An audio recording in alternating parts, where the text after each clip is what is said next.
Salut les devs mobiles, c'est Maxime de Purple Giraffe et aujourd'hui on va parler d'open source. On me demande parfois ce que c'est que l'open source. On me demande aussi, pour les gens qui savent ce que c'est, comment est-ce que les gens qui font de l'open source gagnent de l'argent. Il y a plusieurs questions autour de ce concept.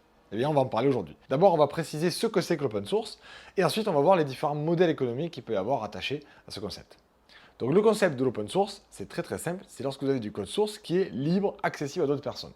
Le code source, je vous rappelle, pour ceux qui ne sont pas développeurs, c'est lorsqu'on crée une application, qu'elle soit mobile ou un site web ou une application pour l'ordinateur, on écrit des milliers de lignes de code source. C'est tout ce code source que les développeurs ont tapé qui ensuite va être transformé en application. Généralement, les utilisateurs ne voient pas le code source. Ils reçoivent l'application finale, ils la lancent, ils s'en servent. Mais derrière, il y a toute une mécanique qui a été créée, qui a pris des jours, des heures, des mois, peut-être des années à créer pour avoir une application fonctionnelle. Rendre le code open source, c'est rendre public ce code qui normalement est secret. C'est ça qu'on appelle de l'open source.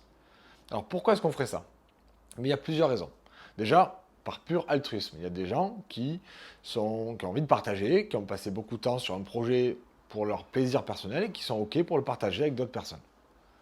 C'est très courant. Deuxième type de raison pour laquelle on voudrait faire de l'open source, c'est si on a besoin de l'aide d'autres personnes. Et ça, c'est un des cas les plus courants.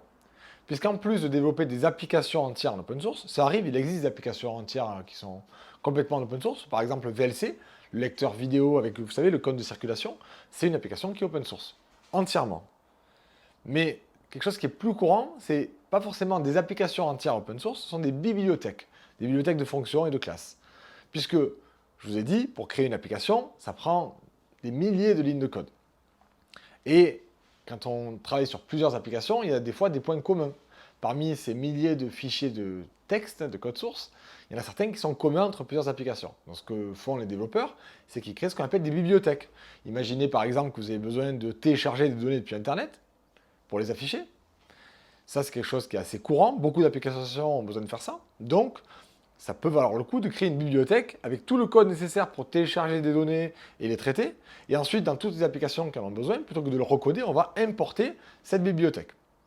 Eh bien, ces bibliothèques sont très souvent en open source. Pas toujours, il existe des bibliothèques privées, mais c'est courant pour les développeurs de créer des petites bibliothèques, ensuite de les mettre à disposition sur une plateforme en ligne qui permet facilement aux développeurs de partager du code. La plus connue s'appelle GitHub. Et ensuite, d'autres développeurs vont pouvoir récupérer ce projet. Alors, dans un premier temps, les gens vont le récupérer pour eux. C'est très courant, juste récupérer et s'en servir dans leur projet. Mais ensuite, s'ils s'en servent et qu'ils ont envie de l'améliorer, ils pourront contribuer pour améliorer ce projet.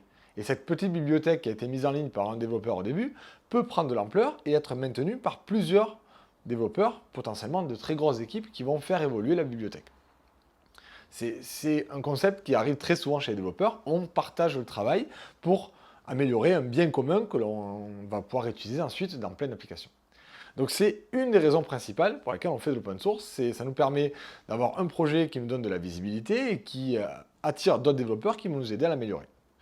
Une autre façon de gagner l'argent avec de l'open source, c'est ensuite de fournir du support payant. Puisque vous donnez gratuitement du code source, en tout cas vous donnez gratuitement accès à du code source, pas toujours gratuit, on en parlera après. On donne accès à du code source, et ensuite, les gens sont censés se débrouiller avec ça.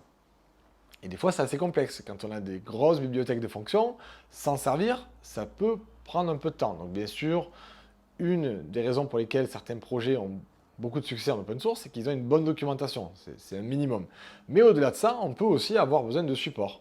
Des grosses entreprises qui utiliseraient des projets open source, des fois, ils aiment bien payer un forfait pour avoir du support. Ça veut dire que ils n'ont pas développé ça, donc ils récupèrent ce code source pour créer leur propre logiciel, qui, lui, sera privé, mais ils utilisent du code open source qui va les aider à le créer.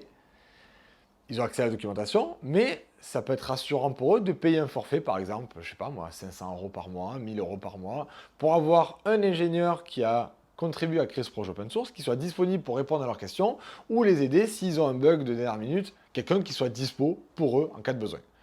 Et ça, c'est un des modèles économiques de l'open source.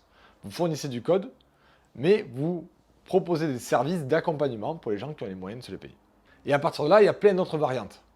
Puisque l'open source, avec des services, une fois qu'on a compris le principe, ça peut aller très loin.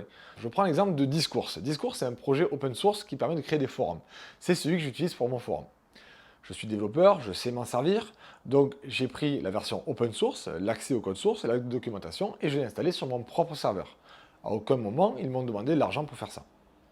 Maintenant, ils proposent aussi des services. Quelqu'un qui ne saurait pas s'en servir, vous avez deux solutions. Soit vous savez au moins réserver votre propre serveur et vous voulez que quelqu'un l'installe à votre place, ils ont des forfaits qui vont entre 100 et 200 dollars, je crois, à payer une fois pour installer le logiciel de discours sur votre serveur à vous. Ils ont aussi de l'hébergement tout prêt, c'est-à-dire que si vous voulez vraiment pas vous embêter, ils ont un service en ligne avec un serveur discours préinstallé et vous payez un forfait mensuel en fonction du nombre d'utilisateurs que vous avez. Ça devient un logiciel qui n'a plus rien à voir avec des développeurs, c'est juste un forum prêt à l'emploi. Et bien sûr, ils ont aussi des formules d'accompagnement pour ceux qui veulent gérer plus facilement leur forum sur leur propre entreprise avec du support, ils le proposent aussi. Donc vous voyez, il y a tout un tas de modèles économiques autour de l'open source. Ça reste une situation précaire. La plupart des développeurs open source ont beaucoup de mal à demander aux gens de payer en plus d'une utilisation gratuite. Parce que, je vous l'ai dit tout à l'heure, souvent on le donne gratuitement. C'est pas toujours. Il y a des licences en fait. Quand vous publiez un code open source, vous pouvez préciser la licence d'utilisation en disant qu'est-ce qu'on a le droit de faire avec ce code source, qu'est-ce qu'il est obligatoire de faire si vous voulez vous en servir. Très souvent, ça va être au moins la mention, préciser quelle est la personne qui a développé cet outil que vous utilisez dans votre application à vous. Donc il y a plusieurs règles qui s'appliquent. Et on peut aussi potentiellement montrer le code source, mais demander à le vendre, en fait, à ce que les gens payent pour s'en servir. Je n'ai pas connaissance de projet qui fasse ça, mais je ne vois pas ce qui pourrait empêcher. Chacun fait ses règles.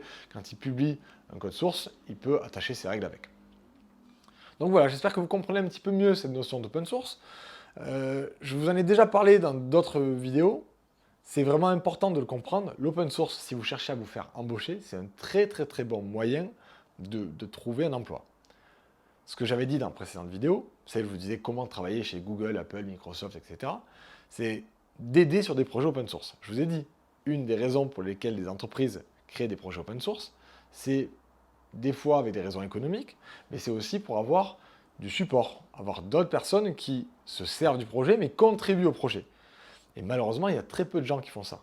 Le ratio utilisation-contribution n'est pas super intéressant pour les contributeurs. Donc justement, si vous avez envie d'avoir un emploi dans une grande entreprise, ou dans une entreprise, n'importe laquelle, trouvez une entreprise qui a des projets open source qui vous intéressent, commencez à vous en servir et surtout contribuez. Et si vous contribuez régulièrement, vous serez repéré par les gens de l'équipe, vous allez les rencontrer, échanger avec eux, discuter, sympathiser et devenir un membre de l'équipe à distance. Et vous pouvez, au bout d'un certain temps, transformer l'essai en vous faisant embaucher par l'entreprise et vous continuerez à travailler sur ce projet finalement, mais en interne en tant que salarié et vous aurez même souvent plus de droits que lorsque vous êtes externe. J'espère que cette vidéo vous a plu, que vous avez une meilleure vision maintenant de ce que c'est qu'un projet open source, de comment vous allez pouvoir vous en servir et comment vous allez pouvoir aider des projets open source. Si cette vidéo vous a plu, je compte sur vous, comme d'habitude, on met le petit pouce, on s'abonne et surtout, on n'hésite pas à apprendre tous les jours parce que c'est comme ça que vous allez progresser et devenir encore meilleur. Allez, à très vite et surtout happy coding.